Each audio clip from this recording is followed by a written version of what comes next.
Hi hello welcome to Shravana health tips. Gynaecologist doctor Manasa మేడంతో ఉన్నాము. నమస్తే మేడం. నమస్తే, నేను డాక్టర్ మానస నెల్లూట్ల. నేను మైత్రిశ్రీ ఫర్టిలిటీ సెంటర్లో గైనకాలజిస్ట్గా వర్క్ చేస్తున్నాను. గర్భధారణ సమయంలో రక్తహీనత రాకుండా ఉండాలంటే ఎలాంటి ఆహార పదార్థాలు తీసుకోవాలి మేడం? మెయిన్గా ఐరన్ రిచ్ ఫుడ్స్ తీసుకోవాలి.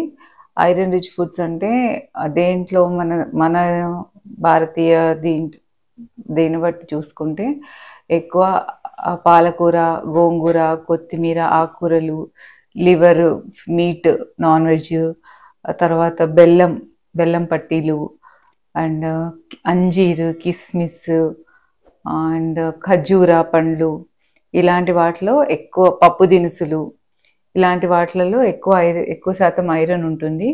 సో మన రోజువారీ ఆహారంలో ఇవన్నీ ఉండేలాగా చూసుకోవాలి. రక్తహీనత వలన తల్లి పాలు ఇవ్వగలిగే సామర్థ్యాన్ని కోల్పోతుంది అంటారు మేడం, ఎంతవరకు నిజం అంటారు? అంటే మరీ సివియర్ అనీమియా ఉంటే 4-5 గ్రామ్స్ అట్లా ఉండి రక్తం తక్కువ ఉంటే లేదా రక్తస్రావం ఎక్కువ అయితే డెలివరీ టైంలో అప్పుడు కొంచెం డెఫినెట్లీ లాక్టేషన్ మీద ఎఫెక్ట్ పడుతుంది.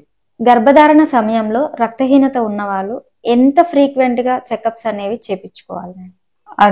అది మీ డాక్టర్ చూసి చెప్తారమ్మా, ఎంత సివియర్ గా అనీమియా ఉంది అనే దాన్ని బట్టి ఎంత ఫ్రీక్వెంట్ విజిట్స్ కావాలి, ఏ మెడికేషన్ అయితే కరెక్ట్ గా ఉంటుంది అనే దాన్ని బట్టి ఒకసారి ఇంజెక్షన్స్ కానీ టాబ్లెట్స్ కానీ ఇచ్చిన తర్వాత జనరల్లీ 3 వారాల తర్వాత ఒకసారి మనం చెక్ చేసి చూసుకుంటాము ఎంత రెస్పాన్స్ ఉంది మనం ఇచ్చిన మెడిసిన్స్ కి. అన్ని ఐరన్ ప్రొఫైల్ అన్ని చేసుకుంటాము, హీమోగ్లోబిన్ ఒకటే కాదు అన్ని చెక్ చేసుకొని అప్పుడు ఐరన్ శాతం పెరిగిందా, హీమోగ్లోబిన్ లెవెల్స్ పెరిగాయి అనే దాన్ని బట్టి చూసుకొని మళ్ళీ ఒకవేళ అవసరమైతే డోసు పెంచుకొని మళ్ళీ ఫ్రీక్వెంట్ గా రావాలా వద్దనేది డాక్టర్స్ చెప్తారు. డెలివరీ అయిన తర్వాత కూడా రక్తహీనత వలన ఎలాంటి ప్రాబ్లమ్స్ అనేవి వస్తాయి మేడం? రక్తహీనత వల్ల డెలివరీ తర్వాత కూడా ప్రాబ్లమ్స్ ఉంటాయమ్మా. ఒకటి బ్లీడింగ్ ఎక్కువ అవుతుంది, రక్తస్రావం ఎక్కువ అవుతుంది, ఎక్కువ రోజులు అవుతుంది, మన బాడీలో ఇమ్యూనిటీ అనేది తగ్గిపోతుంది. కాబట్టి ఇన్ఫెక్షన్స్, ప్యూర్ పెరల్ సెప్సిస్ అని అంటారు, ఆ టైంలో మన బాడీలో ఇన్ఫెక్షన్స్ ఎక్కువ వచ్చే అవకాశం ఉంటుంది. మన యూట్రస్ అనేది ముందు గర్భం కంటే ముందు ఎలా ఉందో ఆ స్టేజ్కి రావడానికి సబ్ ఇన్వల్యూషన్ అంటారు. ఆ ప్రాసెస్ డిలే అయిపోతుంది అనమాట. గర్భసంచి ముందులాగా మారడానికి కొంచెం సమయం పడుతుంది.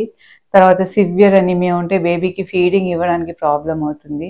మనం ముందుగా తర్వాత రక్తం ఎక్కువ గడ్డగట్టడము, రక్తనాళాల్లోనే రక్తం గడ్డగట్టడము, ఇలాంటి రిస్కులు కూడా ఎక్కువ ఉంటాయి.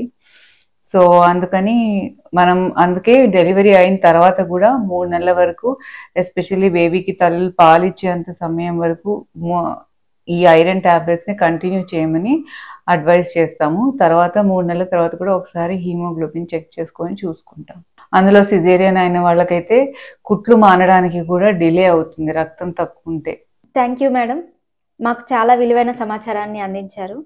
Please like, share and subscribe Shravana health tips.